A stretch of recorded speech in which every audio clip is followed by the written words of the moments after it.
So our third speaker is Uranchimeg Tsultem, who is known as Orna to all of us who know and love her. And I have to say that Orna, together with Brian and Caverly Carey and her staff, are really the brains behind the Mongolia Initiative. Orna's done so much to bring the Mongolian government into this entire enterprise that we've been undertaking here, and it's been really wonderful. I think I have bragging rights about Orna, because she was my student. She did her PhD here at Berkeley and did a wonderful dissertation on the 8th Jepsum Damba of Urga and his moving city and the art that was produced there. It was a truly creative and inventive dissertation, really marvelous. But Orna's ambidextrous, and I just wanted, well, maybe we could say multidextrous. That is, she works on the entire range of Mongolian art, and recently I think has become a globally prominent figure because of her curatorial work. She's curated both the Mongolian Pavilion at the Shanghai Biennale and also the Mongolian Pavilion, as well as a solo artist show at the Venice Biennale. So she's becoming more and more known in the contemporary art world. However, today her topic takes us back to the period of the Yuan dynasty during the empire of the early Khans, and the title of her talk is Portraits of Chinggis Khaan, Ancestral Connections ReExamined. So welcome, Orna.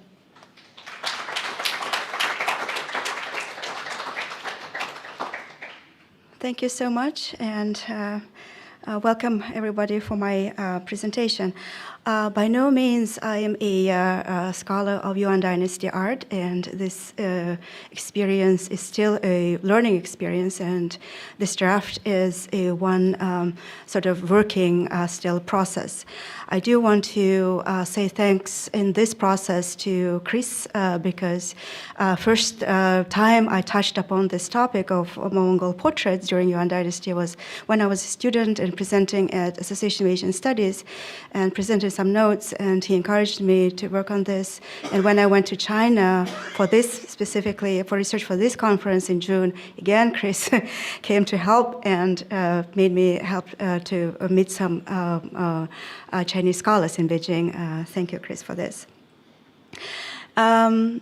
So what we know about the portrait of Chinggis Khan is this one, which we all are familiar with, and this is a portrait which is a National Palace Museum in Taipei, and it's been so much published that it became very familiar, a picture of Chinggis Khan, yet unfortunately not so many studies have been completed about this portrait. I do have consulted, however, excellent works recently done by Isabelle Charlot, who is a French art historian of Mongol period, and also by Ongong, who is a Chinese art historian from Tsinghua University in Beijing. The first very knowledge about these portraits from art historical perspective and written by an art historian comes actually from this department of art history in this university.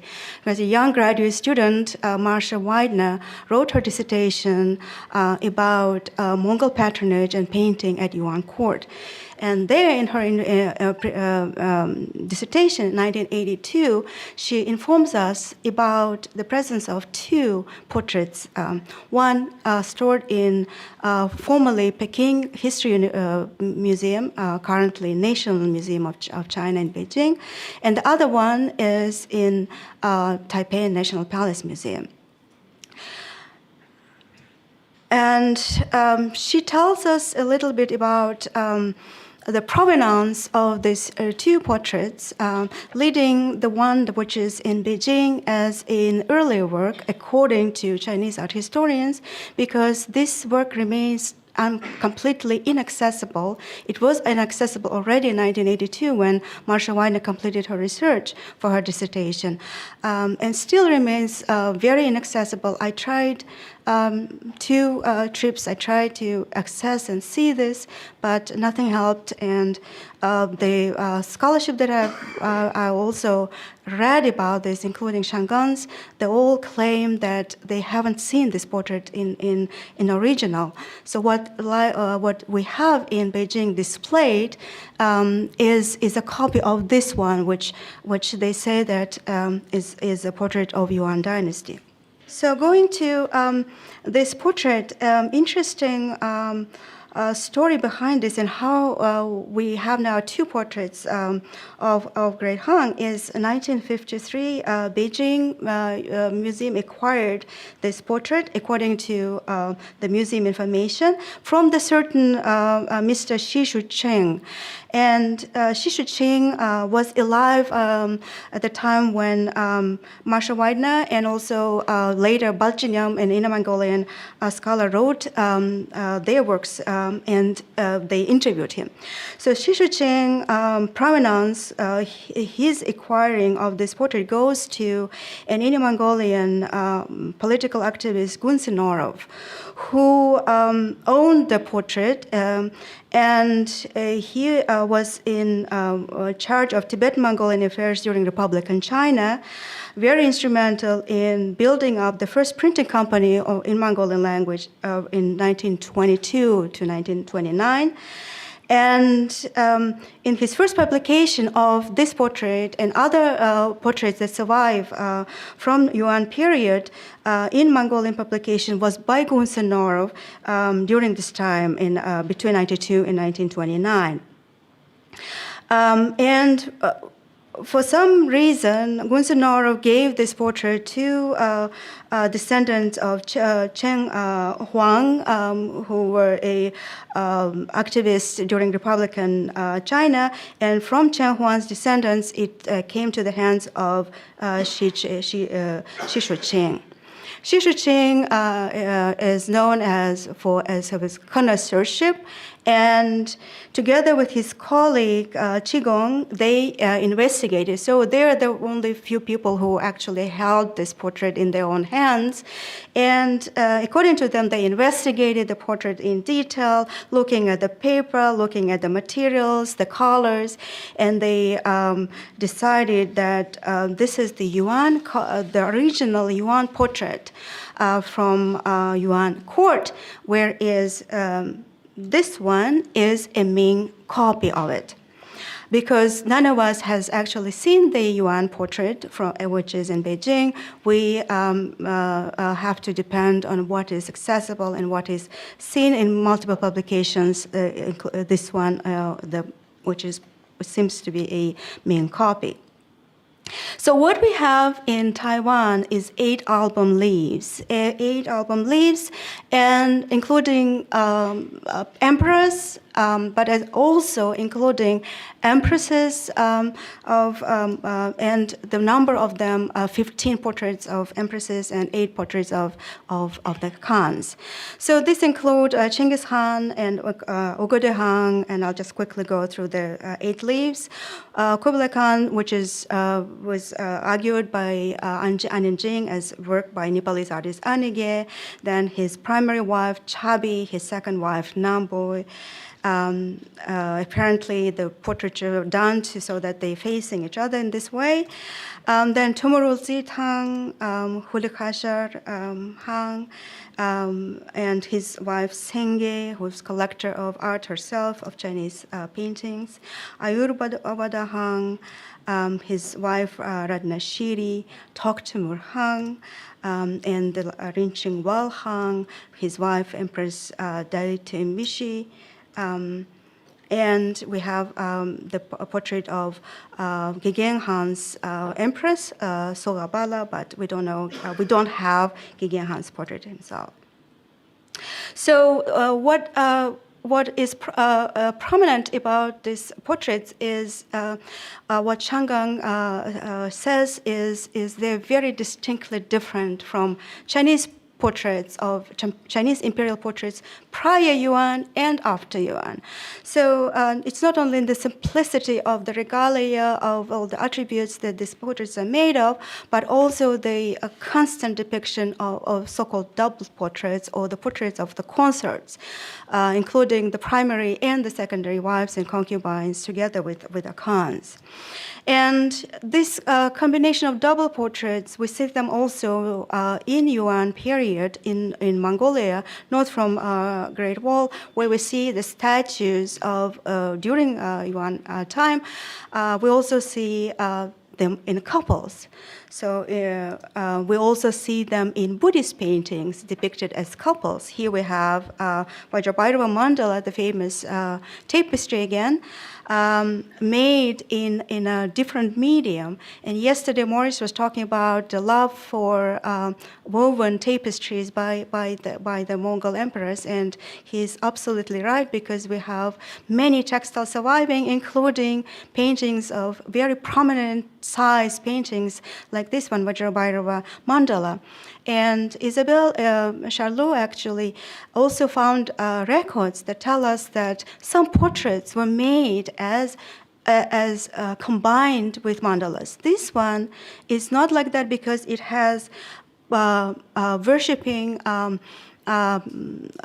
emperors together with the empresses sitting in the below register of the tanka.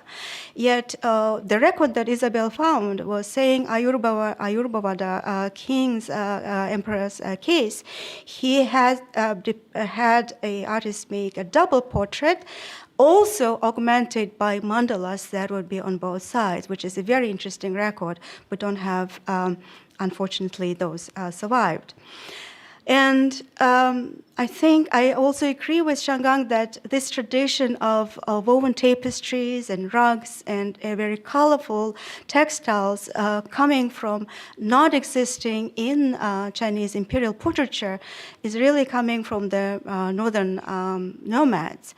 And it's not only Silk Road where he finds the prominence of this medium, but it's also, of course, northern steppe empires that were prior Mongols and already had very sophisticated workshops developed to producing those applique mediums. Several types of mediums, in fact. It's embroidered mediums, it's a woven medium, and it's also an applique mediums to create this very rich tapestries.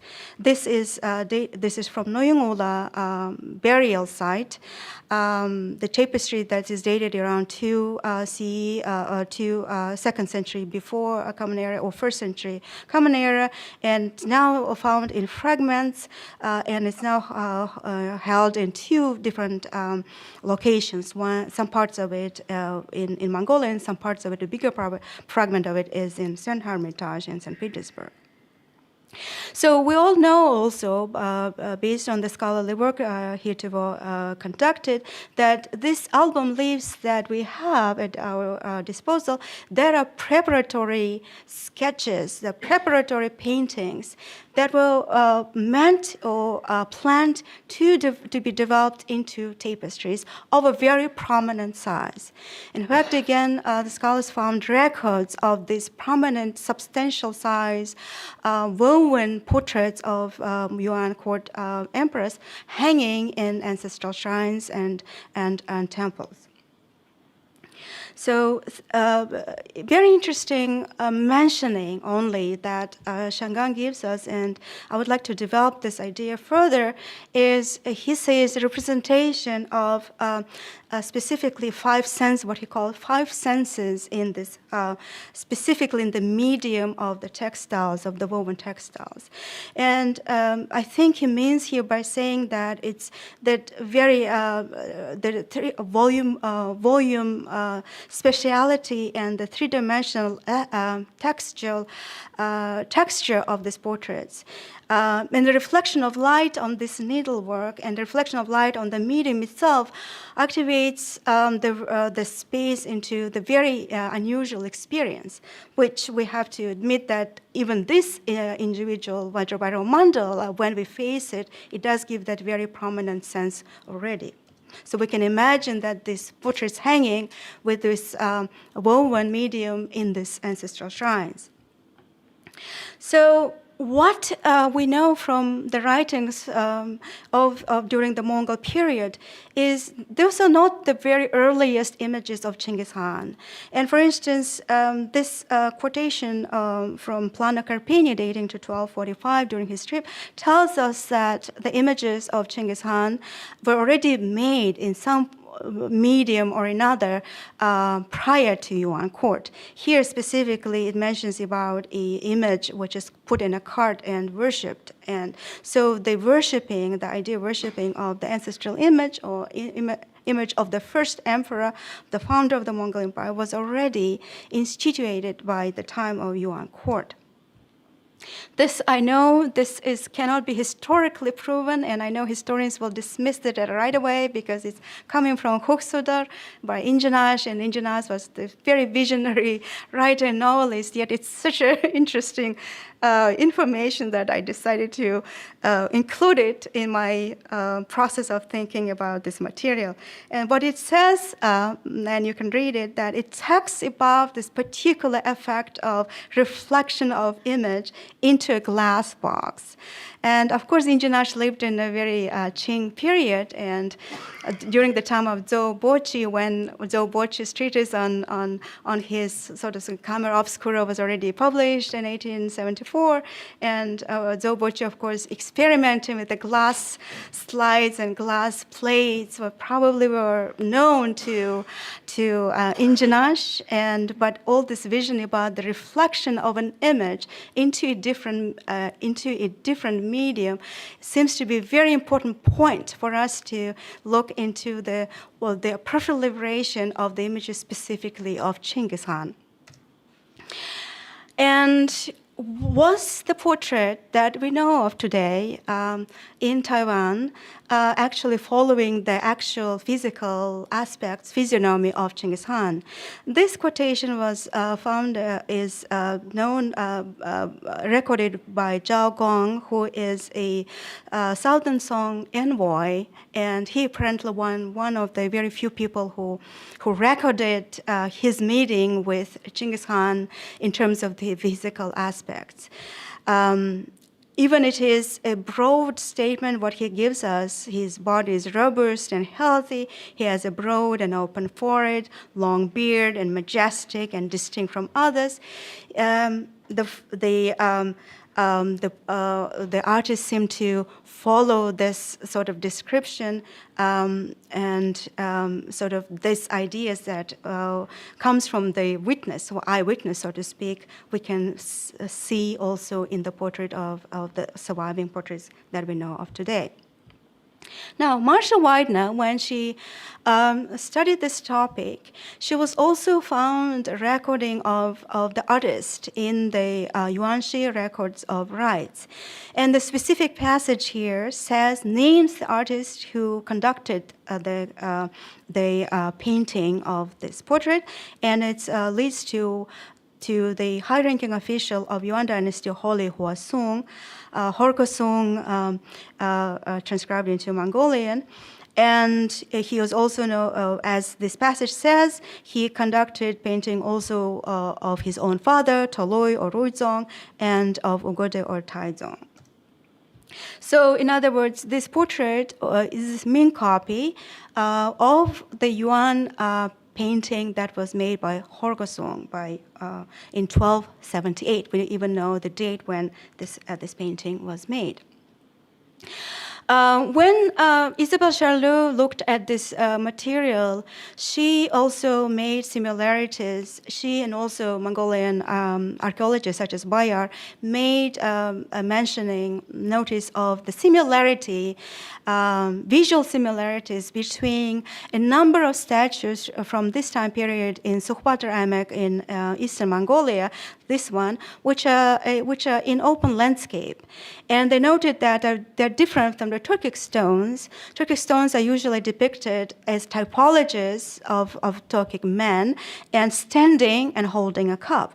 These ones usually show men seated and holding a cup again, but as we see on the left-hand side slide, they're also shown in couples. She, however, says that she sees them as Ongong, or those spirit supports of shamans, and spirit mediums of spirits.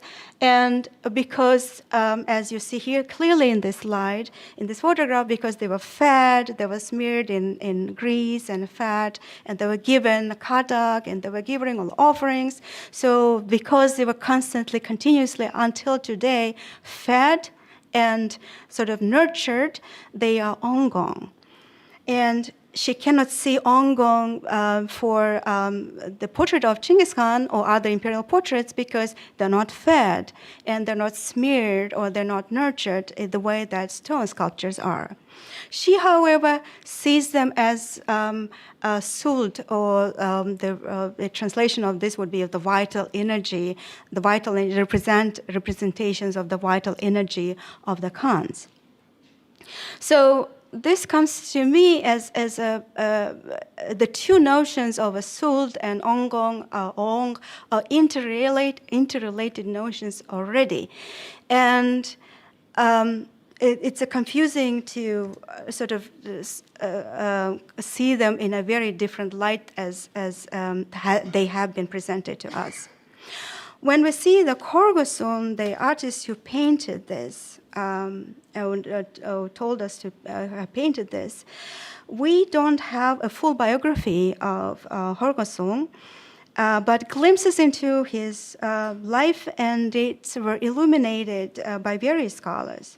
And in many sources, he is recorded as Korgosun as a high-ranking official who was also head of Hanling Academy of Scholars. And we know that Hanling Academy was established during the Tang Dynasty by Emperor Xuanzong, but Hanling Academy during Yuan Dynasty, during Kublai Khan, took a very, very different shape. And it seems it included, it became a center for governing of regional schools and focused on Taoism. And it seems it included also other cluster of academies, such as Academy of National Schools and National Academy, where in 1281, Korgosun is known to have established or actively engaged in establishing Mongolian language schools. Korgosun was appointed to head a transformed Hanling Academy, reorganized and renamed as Sijifu, which Japanese scholar Satomi Sakai suggests was a sort of a think tank institution for Mongolian cultural education and policy making. Korgosun left a record that in the 6th month of 1282, he is closing Sijifu and due to internal power struggle, and he was given, he was earned a title of Chinsum, or title of accomplishment.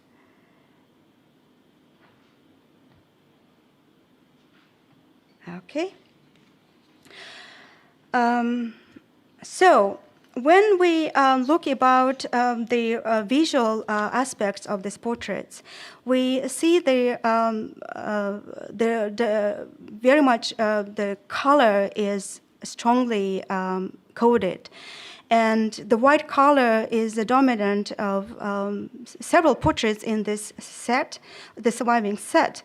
And no other any attributes, no other signalia, or no other objects associated with these portraits. Very different from Chinese imperial portraits, where, of course, the signs of royalty, the dragon, and the yellow colors will be always present. So what the color coding mean at the time is a very difficult question, because, again, we don't have treatises or any texts that specify on the topic. What I was able to find sort of in text by travels and by mentions of different records, is a constant mention of 8 white gears. For instance, the last Yuan Khan, Toronto Khan, he is known to take in some portraits of imperial portraits in 8 white gears back to north. Then we have 9 white suld, or 9 white banners that were constantly sort of authorized to designate the court. This suggestion points us to understanding that white color designates a color of authority. It's not only color of purity that modern-day Mongols tend to think about white. It's a color of purity, but it's also color of more of authority at the time, because when we look at the 8 album leaves that survives, it's only 2 founders that are depicted in white color. The rest of them are depicted in different colors. So it's a founder of Mongol Empire, Chinggis Khan, and a founder of Yuan court, Kublai Khan, that are depicted specifically in white color only. The other thing that we have is about our color of red. Red color, I haven't seen the actual portraits, but I'm depending on the writings of the scholars, which tell us about this noticeable red face of Chinggis Khan. And compared to Kublai Khan, it does seem to be more red and distinct.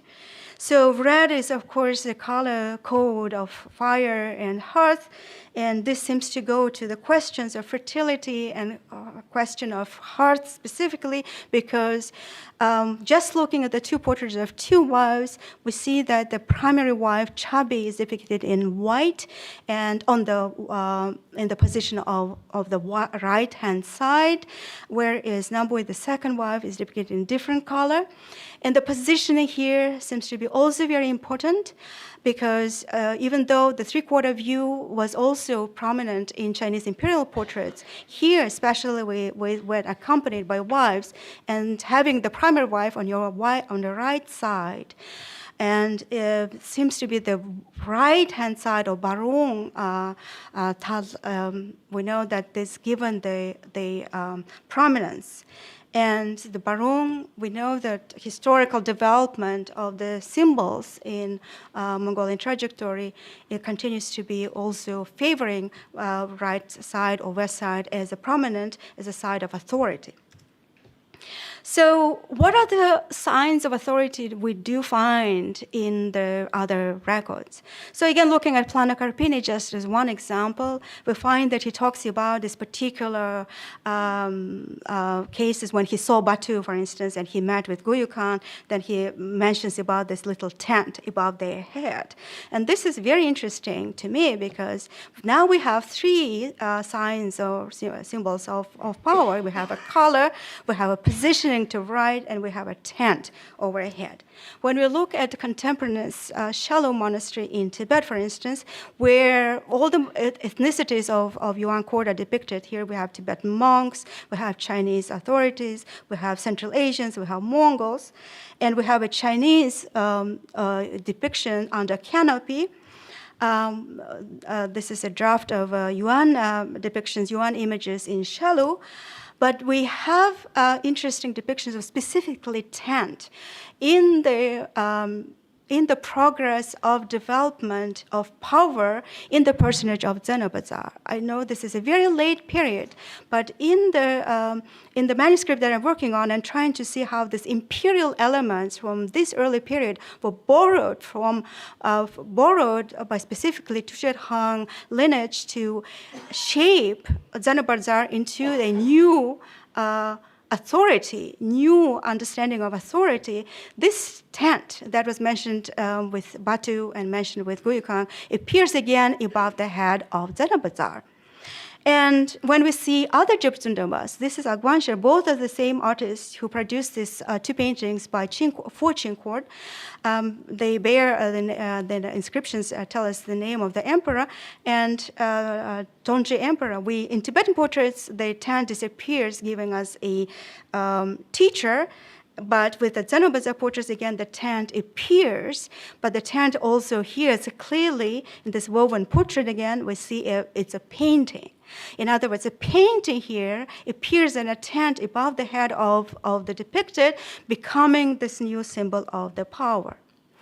And I'm going to concluding remarks saying that the problem with the confusion between Ong and Sult and this spirit mediumship, I'm borrowing this word from Matthew Kapstein to replace the word shamans, they seem to also be sort of studied by modern scholarship to recognize the either differences or interrelationship between these notions and how they work specifically when the visual representations are the only materials that we have. In the case of Chinggis Khan's portrait specifically, it seems to point to specifically to Altang Urak or the tribal lineages of Borjgin line. Specifically, if we remember that it's a Borjgin line, again, continues in the personage of, or creating the personage of Zenobazar with their tent as a spirit support, so to speak. So in other words, looking into this stone man as Ong and Sult, they are interrelated notions that are visually also interrelated. And at this point, we have 3 artists already known by name to us from the records. It's a Horgosun, Mongol, it's Anige, Niwari, and it's Li Xiaoyang in a new artist name that was found by Shangang. He doesn't know the attribution of specific portraits to him yet, but he notes that he was a prominent artist during Yuan court. And we heard from Maurice Rashabi in person yesterday, and he wrote about this strive for universalism by Kublai Khan, but also that he's charting cultural policy that affirmed the Mongol heritage. In other words, this Mongol heritage was also an important part in making these portraits and creating those symbols of power. Well, the placement of these portraits is a very interesting question. Shangan mentions 3 ancestral shrines. It's Shenyu, Yuandiang, Yintang, and Taimiao, which are borrowed from Chinese ancestral practices. Charlot gives us a longer list of Mongol spaces where they mentioned ancestral worships. These include Great Forbidden Sanctuary in Henti Mountains, temples in Burhan Haldong, near Burhan Haldong. They include also Sul Temple in Halha. In other words, the northern part remained to be part of the Mongol Empire. As much as portraiture and much of these representations were made during Yuan court, there was also extension of the production in northern part of the empire. And this brings us to the notion of valley of portraits. If there were temples near Burhan Haldong and there were sanctuaries in Henti Mountains, which already mentions open spaces, can't we see this also valley, which already the landmark or designation of this landmark as a portrait valley says that a combination of these practices of imperial portraiture now extended to the northern part of the world in the stone man. And I would like to end with this, with a quote by Antoine Mostard, where he gives us a very important notion that the photograph of someone or an image of someone would give a magic power over him. And this brings us to connect us to that reflection of the image or reflection that Injinashe was so much interested in, and recording it, connecting it back to Chinggis Khan specifically. And the translation of this ancestral shrine from Chinese, Shenyu Diang, in a Mongolian dictionary was a mind-blowing, interesting to me. The translation was hall for spirit to ascend to. In other words, it's specifically for the spirits to come and reside in. So what are the reasons of making then the spirit supports on the spirit mediums through these portraits? Many scholars, especially anthropologists, when they look into the proliferation of Chinggis Khan portraits in modern days, they connect it to the question of so-called identity. And it's revival of identity, or is it search for identity that makes these proliferations of these portraits?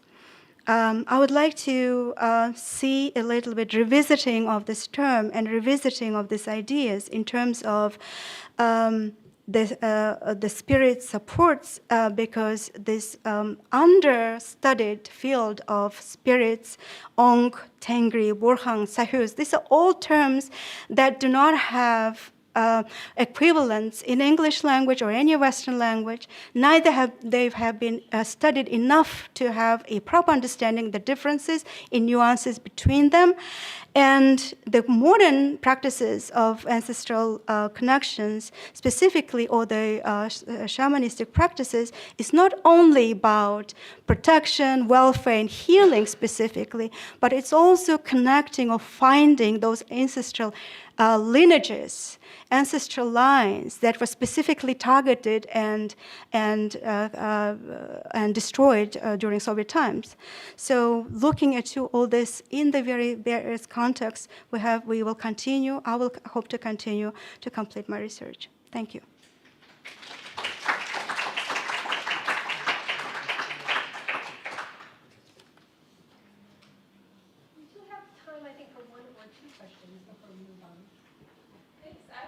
If you had thought at all about Sitatapatra, right, the goddess of the white parasol, and whether she fits in, and she's so associated with the Yuan dynasty, right, and then also later she figures into, things like the 5th Dalai Lama's biography, and he holds the white umbrella of authority, right over. And so I wondered if she fits into this energy with her imagery of authority and the white covering. Sitatapatra specifically becomes very prominent, one of the prominent deities and in Buddhist pantheon in Mongolian paintings. It appears all the time.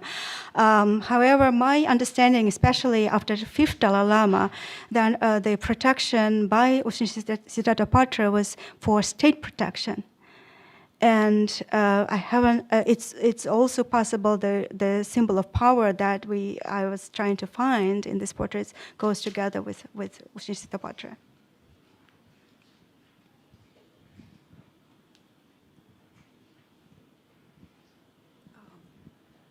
I'm sure you're familiar with Esther Jacobson's study of all the Turkic stones. I'm trying to recall in her publication if she has the portraits included in. Was that your source, Esther Jacobson's? No, Esther works on very early, what she calls early nomads, the period of early nomads. But yet she does think the landscape was very part of that construction, of the conceptual structure of these images. So in other words, we don't look at objects separate from the landscape itself. Right. She calls it architecture of landscape, which I very much agree, and I have written about it myself too. So you consulted her about the portrait figures? Yes, that's it. Thank you.